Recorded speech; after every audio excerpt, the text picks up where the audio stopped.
On the afternoon of May 29, 1957, the body of 67-year-old director James Whale, fully dressed in a suit and tie, was found floating face down in the pool of his Pacific Palisades estate. James Whale was the director of Hollywood's classic horror films, including Frankenstein and The Bride of Frankenstein. In the 1930s, Whale was one of Tinseltown's most respected and highly paid directors. But this Englishman's private life was shrouded in secrecy, and his puzzling death was as eerie as any film he ever made. During the course of the police investigation, lurid details about homosexual escapades in the same swimming pool shocked his Hollywood friends and colleagues. But how did James Whale end up dead? Was it an accident, suicide, or was it murder?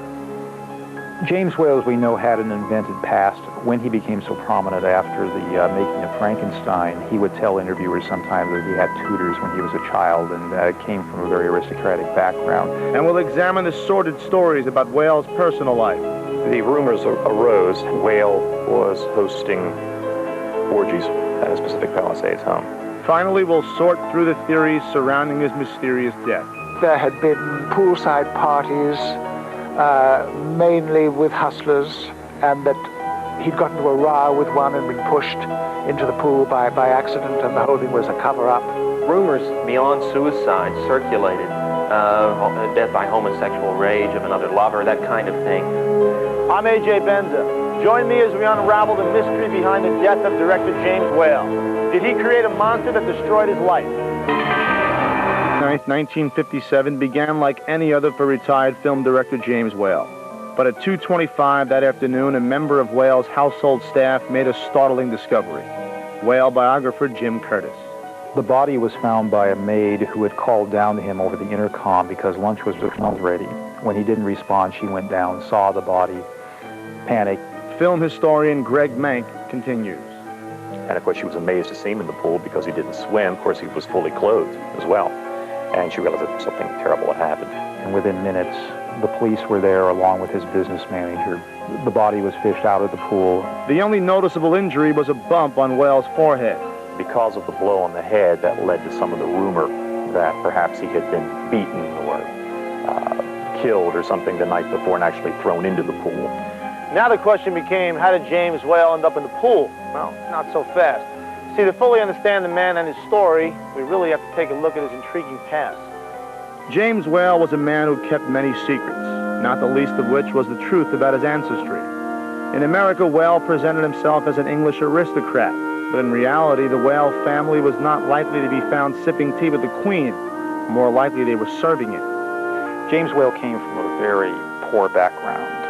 He was born in the Black Country, which is in England. He came from a mining family. His father was a blast furnaceman. He was born on July 22nd, 1889. James Whale was very much part of the Victorian era. The Sherlock Holmes stories were just being written. Jack the Ripper was still at large. He was a very sensitive young man. He had artistic talent, dramatic ability, and was really something of a fish out of water in his surroundings. He had no right to expect anything other than a life of hard labor. Film historian Anthony Slide. The First World War really marked a major turning point in Whale's life. Here was a working-class boy who suddenly was able to go to officer training school. For the first time, he was mixing with a class that he had never met before. That there was this intense awareness in a young Englishman with ambition to be a gentleman. Oddly enough, the First World War was the best thing that could have happened to the 25-year-old James Whale. Stranger still is the fact that it was his capture by the Germans in 1917 and his 15 months in a POW camp that inspired Whale to pursue a career in theater. In the camps, he started putting on amateur dramatics, and I think for the first time began to think that maybe there was the opportunity of a career on stage for him. When the war ended in 1918, Whale moved to London, where for the next 10 years he was a very successful director and actor. He had the opportunity to direct a play called Journey's End by R.C. Sheriff. The play dealt with men in the trenches during the First World War. It was almost as if Whale was reading the story of his own life. Gary Don Rhodes has studied the life of James Whale. In 1929, Whale's success in England with Journey's End, the stage version, brought him to America at about age 40 to do the same. The success of the stage version here led to a film version that really became the linchpin of his career. So at 40 years old, James Whale was starting a new life in America. Whale was immediately embraced by Hollywood's movie elite thanks to his talent, his charm, and his aristocratic demeanor. Nobody seemed to suspect the guy was a major phony. But Whale was very honest about one aspect of his life. He was openly homosexual at a time when no one was that open in sexuality in Hollywood. Shortly after moving to Hollywood, Whale met a story editor at Paramount named David Lewis. The two became lovers. Lewis was 15 years younger than Whale. James Whale and David Lewis lived openly in Los Angeles at that time together. They were always thought of as a couple. I'm not sure in the early 30s that people really gave a damn about two gay men living together. Gavin Lambert was a close friend of James Whale. There was the famous remark that Mrs. Patrick Campbell was supposed to have made, "I don't care what they do as long as they don't frighten them off the horses." But James Whale's first hit movie was going to frighten everybody. The 1931 horror classic Frankenstein, starring Boris Karloff, would change horror films forever and launch Whale as a big-time Hollywood director. Straight ahead, the brief glory days of James Whale. How did a kindly, self-styled English gentleman end up playing host to poolside orgies? Was it Whale's preoccupation with the dark side that eventually cost him his life? His film director James Whale was building a name for himself as the father of the modern horror film. Whale, who arrived in Hollywood in 1929 at the age of 40, had also reinvented himself as an English gentleman. Surprisingly, Whale's openly homosexual relationship with his young lover was tolerated at a time when gays still meant happy. You might ask yourself why Hollywood was so accepting. Well, because ticket sales for Whale's first hit film, Frankenstein, went through the roof. And in this town, nothing breeds tolerance like cash flow. Frankenstein opened in New York City on December 4th, 1931, and it was show business history. For Whale, it was an incredible success. Suddenly, overnight, found himself really at the peak of his profession. In 2 weeks' time in Los Angeles, over 120,000 people saw it. Upon its initial release in 1931, Frankenstein was unlike anything audiences had ever seen before. But despite the film's success, the story of a man-made monster created controversy. Morality groups cry out, religious persons cry out. People are saying we shouldn't watch films like Frankenstein. They're simply too horrifying. They're addressing things like man trying to emulate God. Some suggest Whale had an entirely different interpretation of the Frankenstein story, one that really would have sent those morality groups on a rampage. I think a gay man might empathize with the monster. Here is somebody who doesn't fit in with society, whom the peasants, the normal, in quote, people, set out to destroy because he's different. I would say almost an obsessive project for Whale. The thing that had the most startling possibilities really for Whale was the whole concept of the story of Frankenstein, a man creating another man. It's alive! It's alive!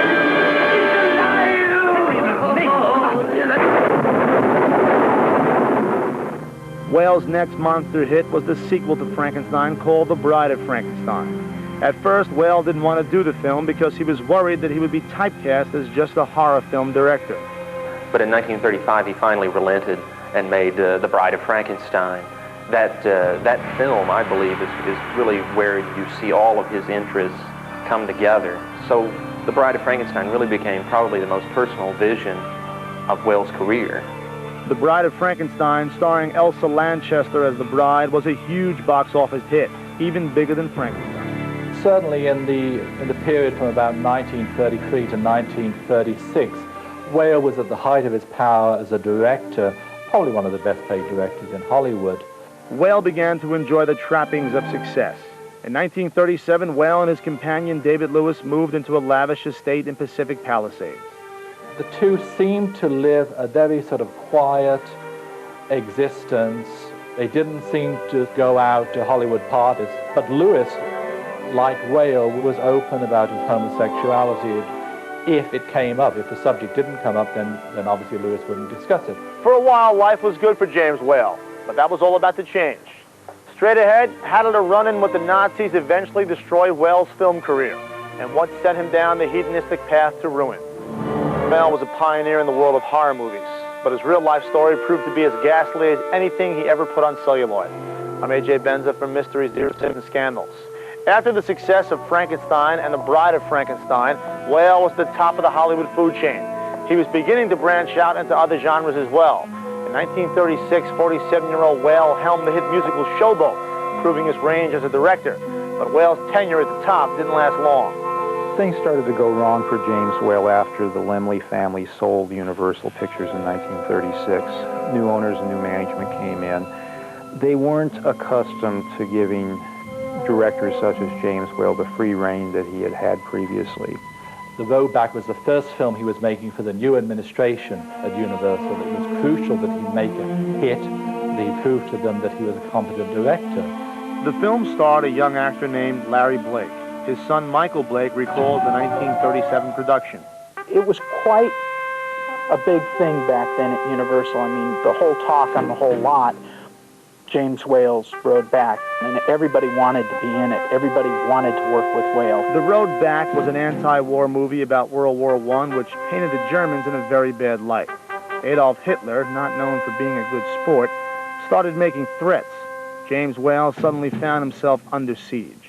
The German government did not want The Road Back filmed in 1937, and the German consul in Los Angeles sent letters to the cast members warning them. These were the most outrageous, blatant threats. James Whale, he refused to meet with the German consul and proceeded to make a film that was in some ways as uncompromising as any war film ever put on film up to that point. But although the Hollywood moguls were all Jewish, their primary concern was selling their films in Europe and in Germany, which was a big market.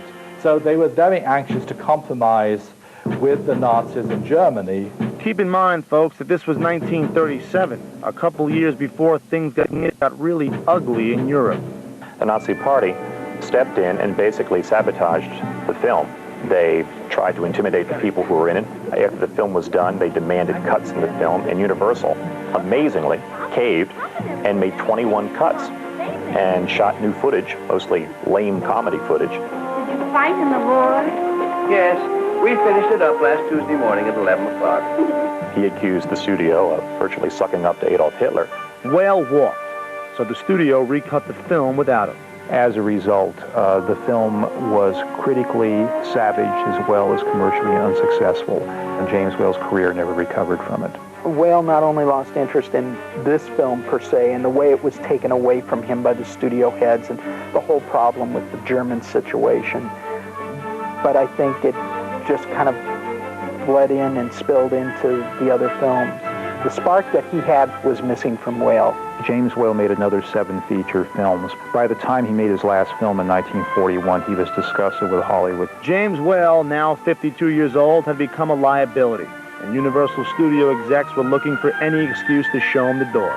When it came time to try to push James Whale out of the picture, the homosexuality became another tool that the front offices possibly used. Funny how Whale's personal life was never a problem when his movies were making money.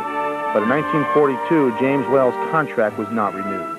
The extraordinary thing about his career was it was so brilliant and so brief, really, because he arrived in Hollywood, I think, in 29 or 30, and really he was almost out 10 years later. James Whale may have been a proper English gentleman in the beginning, but he was about to make up for lost time. When we come back, we'll look at the wild parties and the poolside debauchery at Whale's palatial Ocean View estate and begin to unravel the mystery behind his puzzling death. Director James Whale was washed up in Hollywood. He'd taken on the Nazis and the Hollywood establishment and lost. So the 53-year-old settled into a quiet life of leisure in his Pacific Palisades estate with his longtime lover, David Lewis. The problem was that Lewis was now a successful producer. That made Whale even angrier about the loss of his own career. Whale became more and more frustrated with his life, which obviously didn't help his relationship with Lewis. Whale seems to be slowly going to pieces, so he was becoming embittered with the fact that at this stage he was now a forgotten Hollywood director. James Whale got the idea to take an extended tour of Europe and England, and he wanted David to come with him. David said no, he preferred to stay in California. In 1952, 63-year-old Whale headed to Paris alone. Friend and film director Curtis Harrington joined Whale in France. When we were in Paris, he met a young Frenchman. And I didn't like this person because he was low class. And I thought he was just, out for what he could get out of Jimmy. The young Frenchman was named Pierre Fogel. Pierre Fogel would have been about 25, and he brought him back with him from Paris. to Pacific Palisades, and that ended, of course, the situation with David Lewis, who very understandably moved out at Pierre's arrival. So after 24 years, Whale and Lewis split up, and the young Frenchman moved in. James found a very clever way to explain away his new companion to his friend Gavin Lambert. James, he decided that he wanted me to know the score, if I hadn't already twigged what it was. He introduced Pierre to me one day as, oh, this is Pierre, my chauffeur. But within months, Whale grew bored with his new chauffeur. He bought Pierre a gas station to keep him busy, and then Whale found a few new hobbies of his own to occupy his lonely days. He became restless, and he became sort of fascinated with a rather sexual fantasy world that he thought about a great deal and became somewhat obsessive about. He put a pool in behind his house for the purpose of entertaining. The fact that James Whale could not swim and hated pools was not a factor. He actually used the pool as a way to attract younger men, and he had men out by the pool. He threw parties. He was the decadent Englishman who was hosting these sort of Babylonian soirees around the pool at night. James Whale was a man who was leading a hedonistic lifestyle and hating it. He had men there at all hours of the day and night swimming. These were nameless, faceless people who would come because there was free drinks and free food.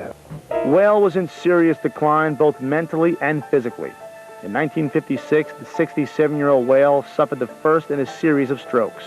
He had a second stroke, and that was much more serious. And he never really got better from it. Now, James was a perfectionist, wanted everything on his own terms. The strokes put an end to Whale's poolside romps and left him profoundly depressed. James Whale got to the point where life was no longer worth living for him. He was ill. He was lonely. And I think he realized that the only thing that really was left for him was a life of severe illness and possibly being institutionalized. On the morning of May 29, 1957, he plotted, I think, very deliberately to have his nurse take the day off. He put on his most elegant suit. He did it with wit. He took the book, Don't Drink the Water, left it on his bedstand. He wrote a note to his family and friends stating, in effect, that he was being released from the torment that he had known for the last couple of years and not to grieve for him. And then he went out to the shallow end of the pool and threw himself in head first. He struck his forehead on the side of the pool, and when he was found later that morning, he was dead. I think that the blow to the head, the shallow end of the pool, would have stunned him, but probably did not knock him unconscious. He then overturned and floated to the top and probably seemed rather mystical, going back up towards the sunlight, perhaps even somewhat like a resurrection. As news of Whale's death spread, several people arrived at his home, including David Lewis, his ex-lover and close friend. In fact, it was Lewis who made a decision that would later create all the suspicion about Whale's death. As for the suicide note not being handed over to the police, there was a very simple reason for that. In those days, suicide was a kind of social disgrace, and David did not want that. But Hollywood loves a good whodunit, and the lack of a suicide note, along with the blow to the head, prompted rumors. Could Whale have been murdered by a jealous lover? Well, no. There was never a shred of evidence pointing to murder. James Whale done it to himself. However, because David Lewis never released a suicide note until shortly before he died in 1987, the real cause of Whale's death remained a secret for many years. There was a coroner's verdict of accidental death, which I think everybody close to James felt was more dignified. On that day, he committed suicide, and he did it in the James Whale style. James Whale was a man who seemed destined to be misunderstood. One of his favorite stories was that he went to some revival of The Bride of Frankenstein with some of his friends, and they were laughing at the humorous moments of the film. He's gone! The monster! He's got her! And he said the woman sitting behind him, because they were sort of giggling and laughing, leaned forward to him, and she said, "If you don't like the picture, why don't you leave?" Well, that's what James Whale did. He checked himself right out of life. But you got to admit, he did it with panache. The consummate directive right to the end, the shallow end.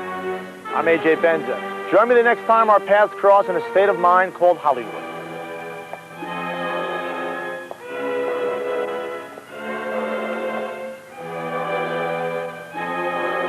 Remembered around the world as the dashing and deadly Count Dracula, the vampire who never died. But this role of a lifetime turned out to be both a blessing and a curse. As Dracula, Bela Lugosi became eternally famous. Tragically, his monstrous success would ultimately doom him.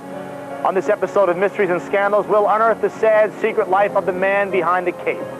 People were shocked, and oh my goodness, look what happened to Bela Lugosi. We'll learn of the deadly addiction that haunted this master of the macabre from an actor who portrayed him. A lot of landmines here could have been terrible. And now a morphine addict and alcohol. I mean, there's such stuff here. And the experts who've studied him. The press just had to feel the Dracula discovered to be drug fiend. Will also examine career and private hell. Imagine the despair. Imagine the horror. The tormented life of Bela Lugosi will be explored through historical footage. I don't say I don't like people at all, but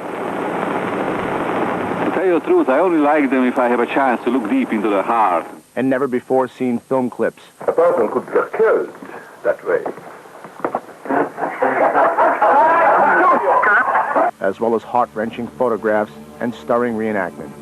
I'm A.J. Benza. Join me as we exorcise the demons of horror film legend Bela Lugosi.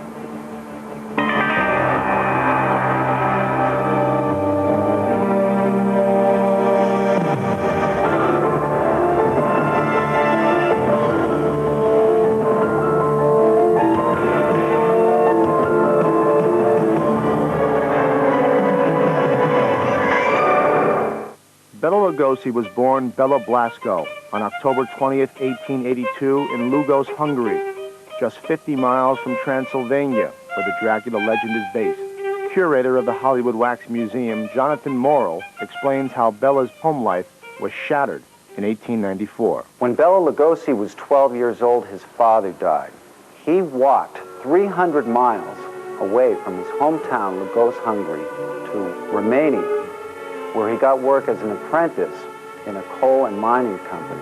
By the age of 18, Bela returned to Hungary with dreams of becoming an actor.